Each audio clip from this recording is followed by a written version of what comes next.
guys, I'm here with my friend here, the one and only Jackie. Hey Jackie, say hey Jackie. So Jackie's taking me to wonderful places, so come with me. So to about Kampala, Jackie, how do you experience Kampala? Nyabo. Kampala is good. No, not just Kampala, Uganda in general.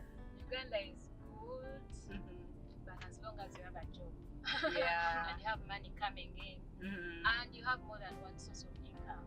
I agree. Yeah, it's easier when you have money. Everything is there, the people are good, people have time, but food is there, food. Yeah, so Kampala is not bad, Uganda is not bad as long as you have money. The economy can sometimes be hard, but as long as you have money and you're making money, then you're good to go. Okay, I agree. But I see a lot of buildings. I wonder where people are getting all this money because it's so much is inflated. Everything seems high. Yeah, I think so many people are borrowing.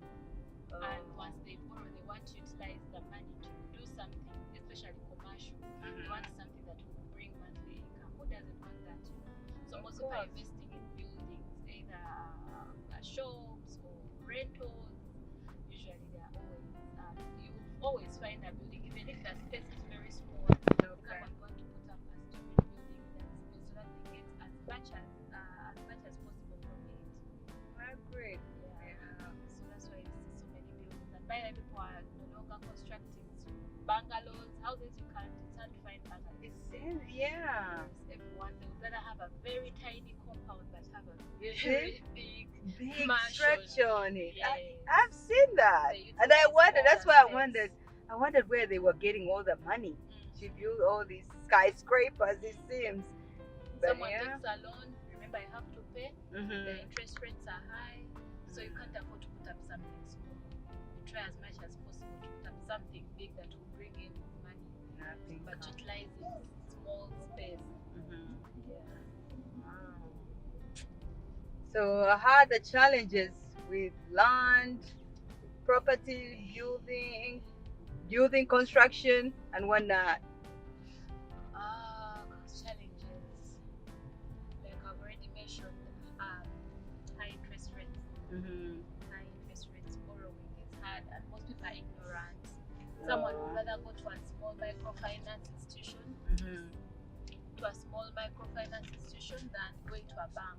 And yet a bank is safer to deal with than dealing with a small money lender. So people go to money lenders, and you end up losing even the buildings that you borrowed to construct. So really, that's the challenge with building and construction, and also land issues. These days we have a lot of land issues.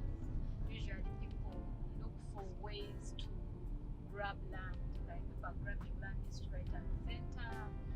There's a lot of fraud, so you have to be extremely careful. Do all the due diligence. When they're telling us to do all the due diligence, it takes as small as talking to your neighbor. Like when they take you to a building or a piece of land to buy, start by talking to a neighbor. Tell them Nearby. who owns this land. They'll tell you all the stories. Or you might even find just a small shop in the neighborhood. Talk to that person and ask them, tell me, who is the owner of this place? What do you know? They always have the information. So don't just follow whoever comes and tells you, I have land to sell. Go to the ground and find out. Okay, that's a great idea. Buying tomatoes or anything from the market. Go find out, talk to the local authorities, but most importantly, talk to the neighbors. So to avoid fraud, because you might go do your search in the land registry and the title is clean, but when you go on ground, it's different. You get a totally different story. So it's always important to always go and talk to the people on ground before you can buy anything, or else you're likely to buy something that has wrangles on it. I agree. So do your research, people. You never know what's on that land. The neighbors always know everything. You see, and that's one thing I like about Uganda. It looks like everybody is willing to help. So you talk to the right people, they will help you. And how about the titles? So you talked about the land issues, and how about obtaining title? Is that a longer process, and how do you actually obtain title? It's very easy these days. Everything has been unlike before. But now everything is electronic. Okay. Yeah, you just go.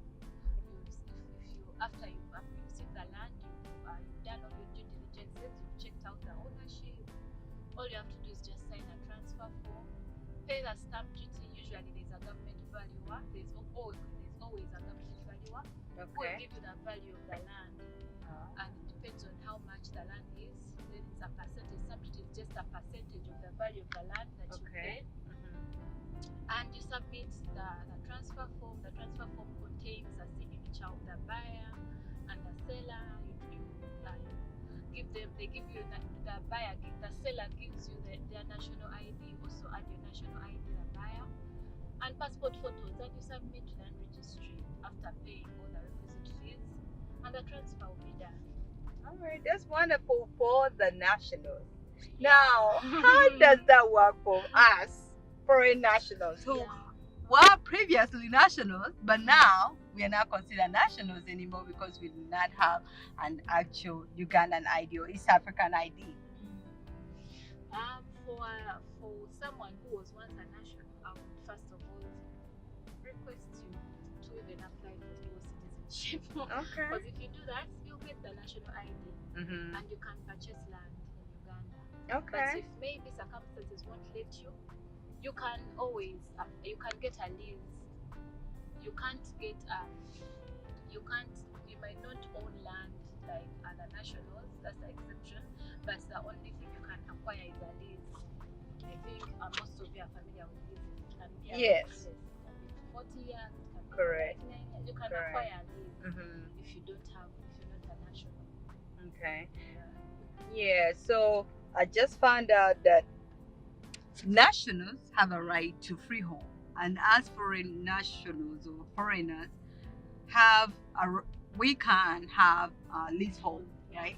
So the main thing or main difference really is the ownership, whereby for the nationals they have instant ownership and for whatever amount of time they want. However, for the foreigners, leasing, that means you have a certain amount of time that you're leasing that property, and you can always renew it depending on the owner's status or when they want their land back. And you can't sell unless the owner allows you. Oh, so you see, so leasing kind of restricts you because you don't fully own. It's the owners who have the right to sell. We don't have the right to sell unless, as we used to be, previous citizens can get the right to dual citizenship. And you can also, even a foreign national, I'm sure, they can also try to obtain dual citizenship if they so choose. Yeah. So, and I don't blame Uganda for doing that, because we have to think about how many people came prior and took over land and owned it, you see, and not the nationals did not have a right to that land. So I'm not against that at all. What I can say is the real estate market is a bit, I don't want to say down, but there are more sellers than buyers. Right? Oh. And why is that? I think it's because of the economy and the way, as we are starting the video, you talked about the fact that you're seeing so many buildings. Everyone is building. Everyone is building. So that reached a point where the buyers are not so many, but the sellers are so many. Okay. Yeah. So right now, if you're to be strategic enough, you have to look at the environment where you're building. It has to be, there are people, it depends on your target market. There are people who want foreigners, who want to provide accommodation for foreigners, who want to do Airbnb. Usually look at the environment. Is it silent? Is it quiet? Is it accessible? That will be good for your investment, depending on what you want.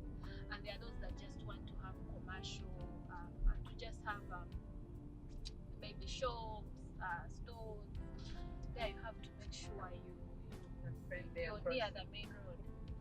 Yeah, you have to make sure you're near the main road, and the place where you're constructed your structure or where you're buying should be busy. I agree. Yeah, you have to find maybe it's near a hospital, maybe it's near a trading center, maybe it's near a school. You have to make sure the place is busy. If you're buying a property that you want to rent out to people who own house, who own shops and all. Okay. Yeah. Because I've had a lot of people ask me what advice I would give them about real estate. So the one thing I know about real estate is really local. So I know most of the real estate in the US. I don't know much real estate in Uganda. So that's why I'm reaching out to people who specialize in real estate in Uganda. And with that, they asked me if Airbnb was a good idea. And I thought about it. I was like, Airbnb in Uganda, I really don't know much. It depends on the location. Just like you said, if it's a prime location, a great neighborhood, great amenities in that area, busy, you see it has a lot of activity, then that can attract more people. So, because I tried Airbnb in Louisiana, in the area which I tried that, it did not work. And so many people are trying it and it's successful. So it definitely depends on the area you're at. But remember, there are also people who come for holidays. You know, Uganda has so many national parks. I think it has like 10 national parks. Wow. Country out of Uganda, it's really a beautiful place. Okay. It's a part of Africa. Anyway. Yeah, it is. Yeah, so I agree. you can look into also having accommodation for tourists. You know, the basic things you have to look out for is internet. They look out for internet. They look out for someone to help, maybe do the cooking, someone who understands the place, who can easily take them around, who can advise them on what to eat, where to get what. There has to be someone who is helping them, because the locals here might not even understand the language. The tourists might not even understand the language. So to avoid that, you have to get a good review for Airbnb. You have to make sure there's someone to help them around, to help the tourists around, and also to help them know they are safe, like their things are safe, because there's also that issue of people breaking in. So usually they want to know that there's a person who is looking out for us, someone they can easily trust, and also security. You might build your beautiful houses, but they're not secure at all. So you make sure that security is good. You can even there are so many security companies. You can have someone to watch over the house, to be there to help these people, and so that they are assured that this neighborhood is safe. You also have extra security. And if you're going up country by up country I mean out of Kampala. Out of Kampala there is more space, I can say. So make sure your place has a big compound, a beautiful garden. That because most people who live the hotels in Kampala go outside looking for a better environment, bigger spaces, somewhere to relax. Yeah, you can come up with beautiful compounds, a lot of ideas that can help your guests feel at home. I agree. Yeah. And what surprised me was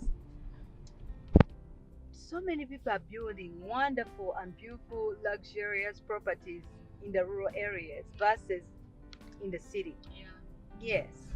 So you might maybe branch out slightly to the rural area. You'll be surprised what you find. But a lot of people are actually building in the rural areas instead of building in the city. Yeah. Yeah. Right now, I think we are overpopulated. We have so many people in the city. Most Ugandans are running away from the villages because they believe money is in the cities. So right now, those that have money are investing more because it's now cheaper to buy a plot of land out of Kampala than buying in Kampala. So it's easier for you to, if you want to also invest in outside Kampala. It's an own thing, by the way. People acquiring big properties, and the value of the land is going high every day. I heard that. Because one of my uncles, actually, we visited him 2-3 days ago when we were in the village, and he mentioned that they keep increasing the price of the land because so many people, especially from outside the country, come to the villages and purchase land. So they can't even afford, the locals can't even afford to purchase the land in the village. And I actually feel they are really bad selling about off. that. The locals are selling off their land cheaply to come to town. Oh wow! I had somebody who sold their large piece of land just to come to the city and buy a border. Exactly, and then you reach here and they arrest you. They take See? it. Yeah, so I felt bad about that. I was like, you're selling a big piece of land just to come buy a border. And what I mean by border, you see those motorbikes? Those are the border. They're all over the And city. they're increasing each day. You see There are that? so many. Wow. Yeah, because I'm always scared when I look online and I see all these beautiful houses. I get a lot of people who send me flood my inbox with wonderful houses in Uganda, and I see the TikToks and also the Facebook. They have so many beautiful houses. So I'm like, where do you start? They have billions of dollars written on it. I'm like, Usually, where do I even start? You see? Usually, it's better for you to make time and move around the area. Tell those brokers that want to see more houses. They will take you to all different houses and you compare the prices. Okay. So they also want a different location.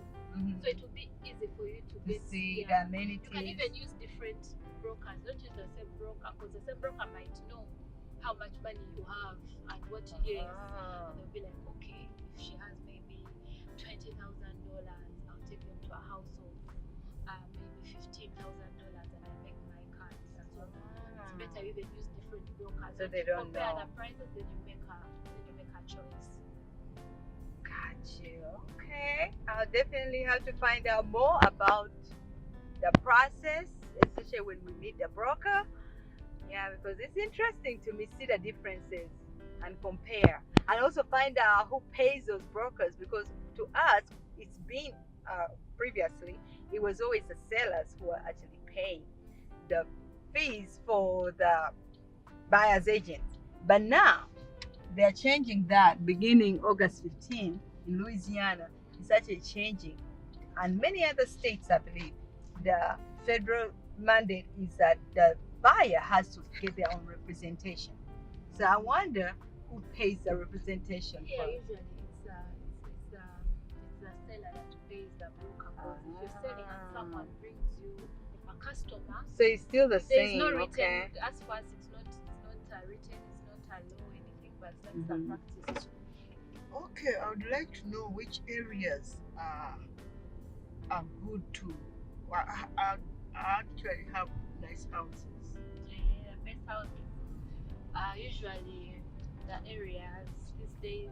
Most of the areas have good houses, but you can try Yenga, Kololo, even Mutungo, Kolobi. Those places have nice houses. But these days, people build anywhere, and people are building beautiful houses. But the most places that are known, when you tell someone, "Oh, I'm staying in Kololo," they'll be like, "Okay," they want to see. They will know that that's an expensive place. So it's usually Kololo, Yenga, Nyonyo, Naba, Tebero. Those are some places have nice houses. Okay. So those are just a location. Even Chisasi, yes, these days. But what I can say is people are building nice houses anywhere. Just that those are the places that have been known for That so go many to years. now. Yeah. Yeah. Those are Tinda. posh places. Because I believe Tinda is still a good area. Chiwatule, Yeah. Naguru, Chira. Naguru. Yeah. Naguru. Okay. Yeah. Yeah. Yeah, Lubowa. I heard about Lubowa. Lubowa. I've heard so many good stories about people building in Lubowa Seguku, now. Where are we both? Yeah, Seguku. Seguku. Yeah, you see where we have an aunt who lives in Seguku. All right, we have our wonderful broker who's going to show us a beautiful house here. All right, we're about to park. Compound garden, 42 decimals.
Yes. I like it. One of the big rooms. It's nice. It has its own bathroom and a shower. Yes, I like. Yes. Yeah, this must be the living area. Look at this. Okay, so this is the outside. I think we showed you the picture about here already. I like the designs. This is the kitchen. Nice and open. It's alright. Somebody must be resting in there.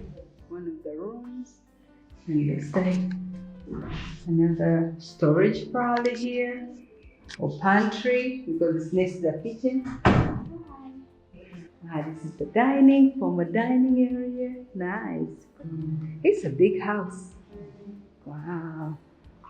Oh, somebody's cleaning the windows. So you say you find a nice and clean house. Also good bedroom. Oh, this is a big bedroom. And look at this. Closet space. You have lots of storage. Look at that. Lots of storage. Up, down. It's such a double closet. You got this one, and you can always offer to buy it. I mean, if it's for rent, everything's negotiable. You can ask how much would they offer to buy. You see? Here, this stuff. Like over here, she's busy cleaning. Hi, hi. How you doing? Kissa Holmes working. You all see me? Kissa Holmes is working. Shower. One thing you need to know about Uganda, we don't have a lot of bathtubs. Most of them is stand-up shower, okay? No laziness here. We are going to the next one. House in a beautiful Mbuya neighborhood. So y'all see this? I have a water tank up there. That's for you. Also $3,000. Big compound. They have a beautiful garden too. They have a garage if you need a car garage. Looks like a one-car garage. See all those mature trees with fruit? Yes, look at this. This looks like an avocado tree. So you wake up, eat some avocados, stay healthy, and you rent. So all that is included in your rent. So you don't have to pay extra for fruit. Whatever you rent comes with the fruit. Actually, one of my rentals has an orange tree. And so every time I pass by, the tenants always save some oranges for me. And I'm grateful for that, but they don't really have to because it's their fruit. But yeah, so if you have these wonderful houses in Uganda, you get to rent and eat the fruit because most of them have, like, look at this matoke. You see? You see all these banana plantations? So that belongs to you. Look at that. Look at God. Yeah, so come enjoy this wonderful shed, fresh air. It's lots of privacy, you see.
Okay, those are condos for sale. So if you want a condo in Uganda, there's no excuse. Have beautiful condos in Uganda overlooking the city in a great neighborhood. And all those condos are taken. These ones are all taken.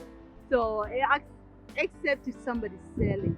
So all you have is this land.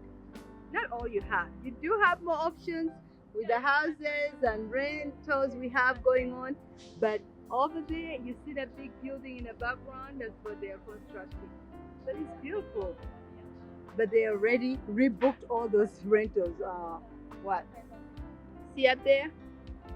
Bajigulada. They bought it already before it's constructed. But these ones were also built and then both before they were actually finished. And this is really good. This is a great location in Uganda. So lots of potential here. You can put a family home. You can put condos like those ones have done. You can do a lot. You see, find something that you think might be profitable and maybe beneficial to you with potential. Why not?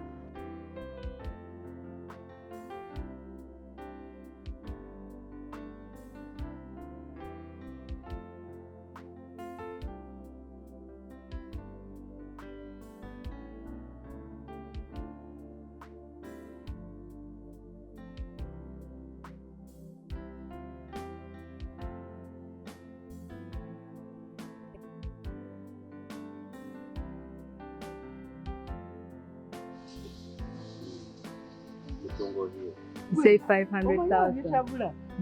Yeah.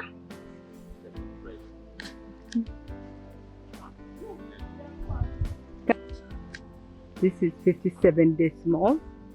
This big location, plus that big land, plus after you go through here, it's also included in the 500,000. You go through the stairs, you go over there, that's also included in the land. So please, mujje tugule amataka e Uganda naye gyegali muwulidde. Now you have a big piece of land here if you want to buy in the middle of the city.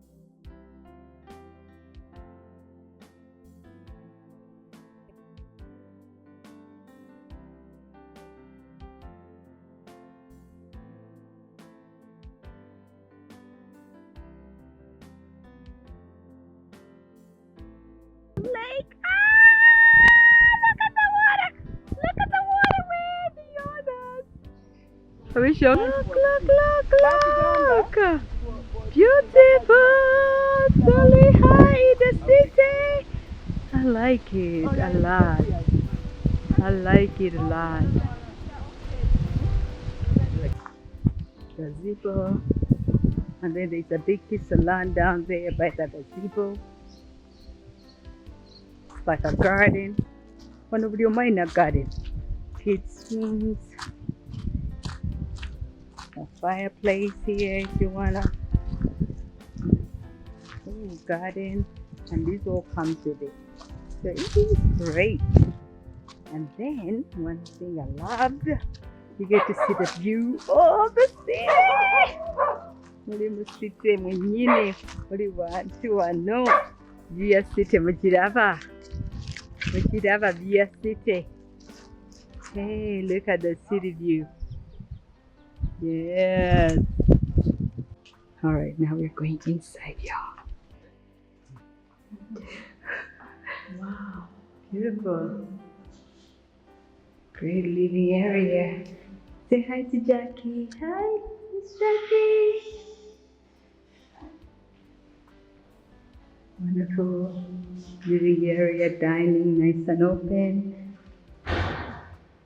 Looks like the kitchen is over there. Let's see. Wow, I like it. I love the floors. For some reason, I always love the flooring. You must have noticed.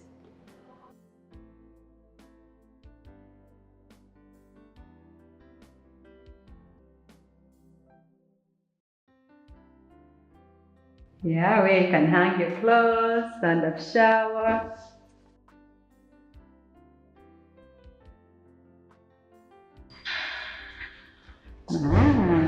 Beautiful pantry. I like the fact that you have a door by the kitchen area. You come with groceries, you put it right by the kitchen, so you don't have to go throughout the room. This is nice. So this is for rent, but you can always ask to buy. I love these doors. I love the texture. I love the texture. Look at that lady. Say hi to Susan. Hello, that's my mom. There's the foyer when you're first coming in. And it gives you the view of the living area, dining, which opens up to the kitchen and the master. And now we go, the primary bedroom, and now we have a hot bath. It's beautiful.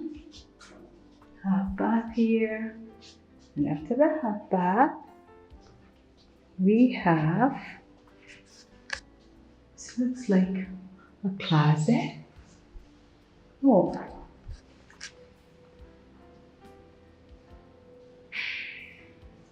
We have lights. We forgot about the lights, y'all. Sorry.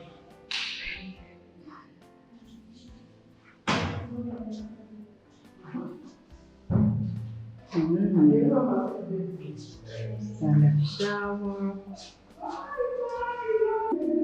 Another room. The stand-up shower has lots of rooms and bathrooms.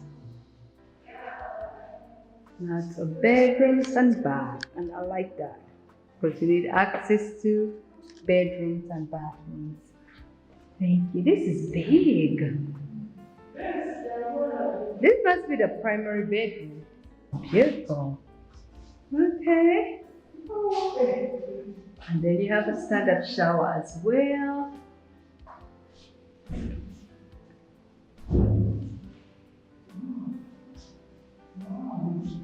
Nice. That's very nice. Thank you, sir, for showing us around.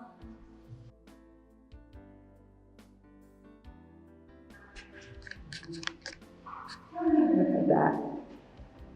Nice party in the front. It's all nice and covered. There's a garage if you need one. Lots of land. I love the fencing. It's strong and steady. So who's ready to buy, y'all? Because this girl is ready to coordinate and help you buy this property. Talk to you soon. And another one. Okay.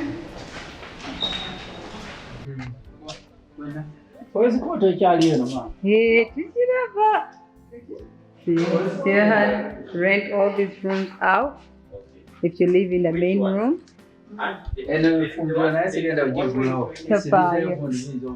To fire. Hey, there are dogs in there.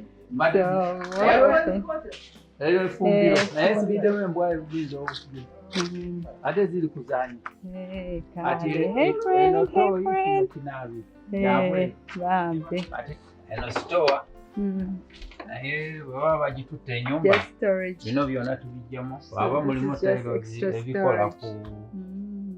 For nyumba. Big tanks for collecting water. So having a nice house like this, it's beautiful, but also you have to think about if you're planning to rent it. If you're planning to rent it, now you have to find somebody who can afford $3,500 a month. You see? So it depends on the quality of client you're looking for. Because for me, normally when I purchase properties, I cannot, because you think about just purchasing one big property like this. Okay, but this is the rental, so you can definitely rent it and it's wonderful and you have so many things you can do with it. You see, you can host great parties.